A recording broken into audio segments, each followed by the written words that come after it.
Ciência no rádio. Fenômenos no ar. MEC-AM em parceria com o Observatório Nacional. No próximo domingo, dia 26, ocorrerá um eclipse anular do Sol. E o eclipse será visto como parcial na parte sul da América do Sul, no Oceano Atlântico, na parte do extremo oeste da África. Enfim, vamos saber o que é exatamente um eclipse anular? Vamos saber exatamente do que se trata? Eu converso agora com Josina Nascimento, pesquisadora do Observatório Nacional, nosso parceiro nesse quadro. Josina, primeiramente, muito obrigado pela gentileza. Alô?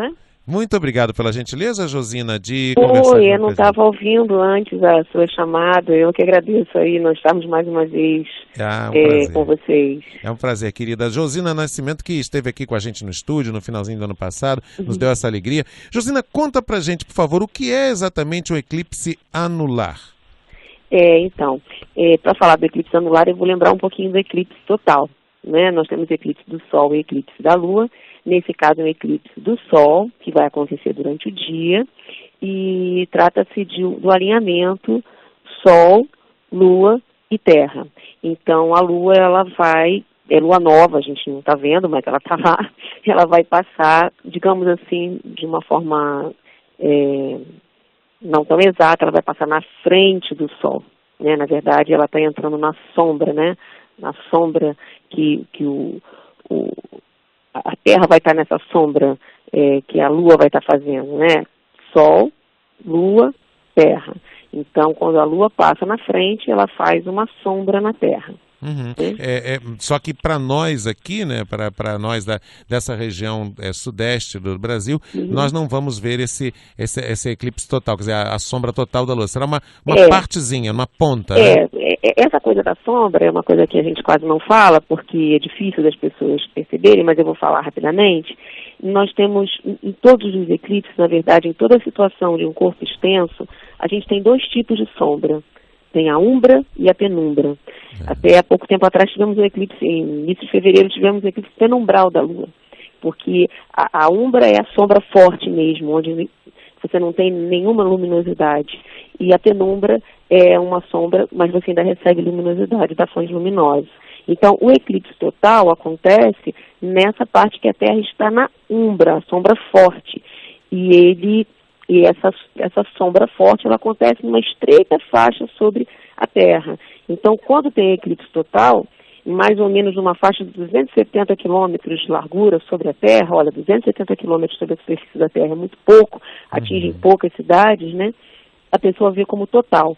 E numa região maior, de uns 3.000 quilômetros para cima e 3.000 quilômetros para baixo dessa sombra forte, a gente tem o eclipse parcial. Então, até agora nós só falamos do eclipse total e do eclipse parcial. O eclipse total, ele acontece porque, por uma incrível coincidência e linda coincidência, o disco da Lua, ela tem mais ou menos o mesmo tamanho que o disco que a gente vê do Sol. Então, quando a Lua passa bem na frente do Sol, encobre o Sol totalmente e você vê como um eclipse total. Só que agora a gente está com a Lua bem próxima do seu apogeu, ela está próxima do seu ponto mais distante na órbita, ela está com um disco aparente um pouco menor. Então, quem veria o eclipse como total vai ver ele como anular, que é a Lua passando na frente do Sol, mas o disco dela está um pouquinho menor. Então, fica um anel belíssimo de luminosidade em volta daquele corpo escuro, né, que é a Lua, e em volta esse anel muito bonito.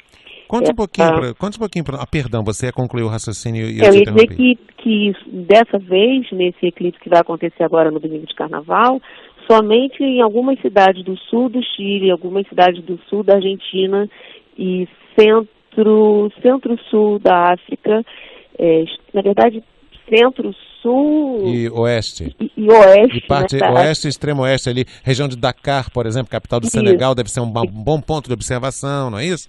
Que vai conseguir ver como anular.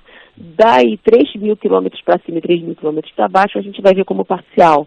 Então, o Brasil, toda a região sul, sudeste, quase toda centro-oeste, quase toda nordeste, vai ver como parcial. E dessa vez o pessoal do Hemisfério Norte vai ficar vendo só pela televisão. Porque...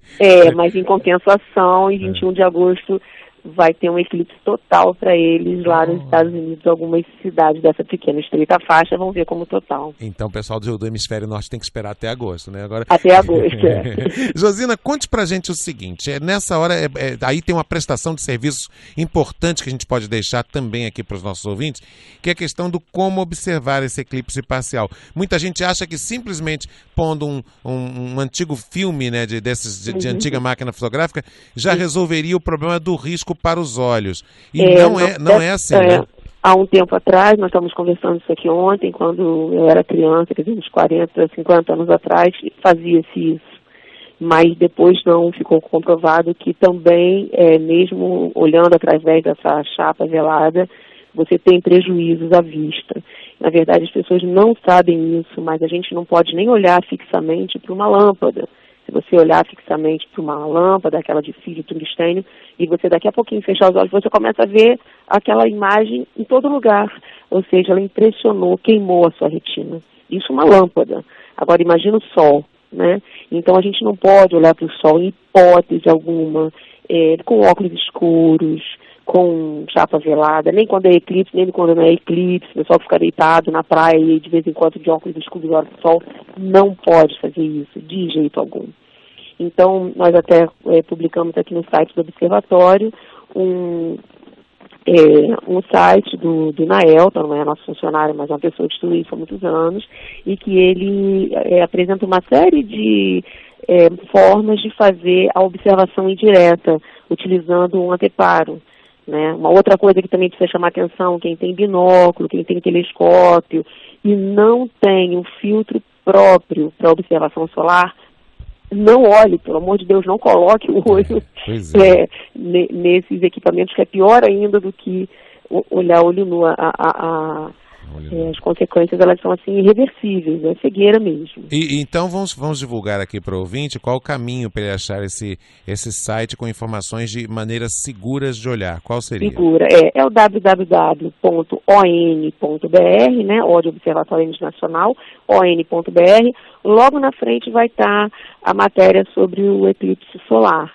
E aí, lá no final, nós colocamos, olha, nesse link é possível pesquisar como fazer uma observação segura. Clicando nesse link já vai ser direcionado para esses vários anteparos que o professor Naelton divulga da maneira de observar indiretamente. Você pode ter um binóculo, projetar, não botar o olho, mas projetar num papel, e você pode ficar olhando o tempo inteiro o andamento do eclipse. Confirmando o horário no domingo, em que o eclipse parcial vai ser percebido, visto por nós? De acordo com o horário, com o local que a pessoa está, esse horário vai variar. Mas é em torno de 11 horas da manhã, começando e terminando em torno de meio-dia. Dependendo do local do país onde a pessoa vai estar, ela vai ver também o sol ficar mais escuro ou menos escuro. Quanto mais ao sul, vai ter uma região maior de escuridão, e quanto mais ao norte, uma região menor. Josina, muito obrigado pela gentileza, pela parceria que é vitoriosa desde outubro de 2015. Estamos aqui já entrando em mais um ano do projeto. Muito obrigado pela gentileza, um grande abraço, tá bom? De nada, eu que agradeço mais uma vez a oportunidade, desejo a todos um excelente carnaval e que o tempo fique bom, que a gente possa observar de forma indireta o eclipse de domingo. Isso, nada além do eclipse. Se o pessoal estiver enxergando 2 sóis, aí já é bebedeira mesmo. Pessoal que bebeu demais no sábado. Um abraço, Josina. Um abraço. Josina Nascimento, pesquisadora do Observatório Nacional, conversou com a gente, negócio de segundo sol e tal, já é o pessoal que tomou todas no sábado de carnaval, tem que tomar cuidado. Ela falou com a gente aqui nessa parceria oficial que temos entre a Rádio MEC Educativa, nossa MEC AM, e o Observatório Nacional. Ciência no rádio. Fenômenos no ar. MEC AM em parceria com o Observatório Nacional.